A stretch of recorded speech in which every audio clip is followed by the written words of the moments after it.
Speaking of Twitters. following and Twitter, so today it was like if you've heard podcasts, we've gotten in beef with them a couple times, but we're not personally trying to attack Whiskey Riff in this episode because it's not worth it. But I don't care.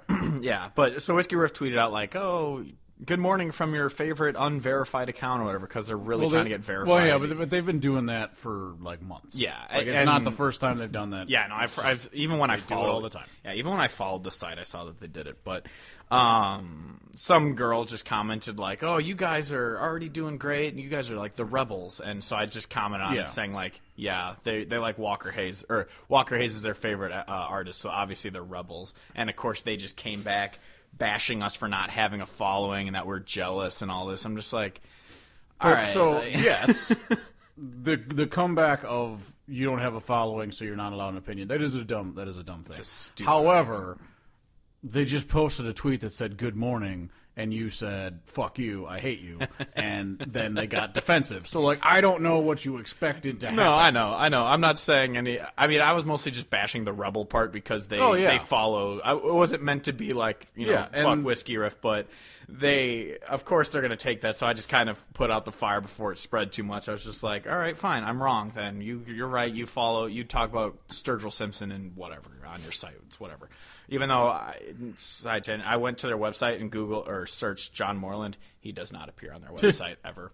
But anyway, it wasn't about don't that. Care. It was I'm not here to bash Whiskey Riff. They do their thing. People like them, whatever. What I am, I just wanted to say quickly. So like I said, we're celebrating a year.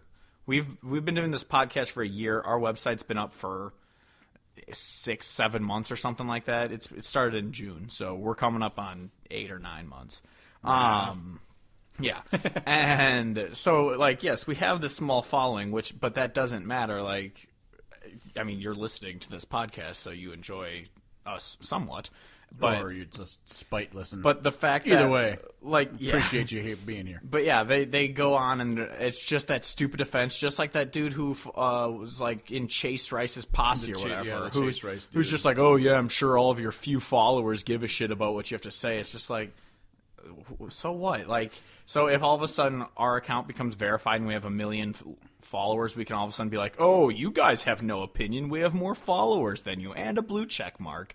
Like, you could do that, but it would be dumb. Yeah. And it would be just as stupid. It'd be childish. The whole thing is dumb. Yeah. All of it is dumb. Yeah. It's just annoying hearing this stupid thing. Like, I'm glad, and I was telling this to Kevin earlier, I'm glad that we have nothing to do with that site anymore. Maybe when we started off, we were kind of looking at their shit like, oh, look at what these guys are doing. But we've parted ways, and we cover so much Texas and like Oklahoma red dirt, Americana music, and they cover so much mainstream that we're not even in the same leagues anymore. It's not that they're better than us or we're better than them.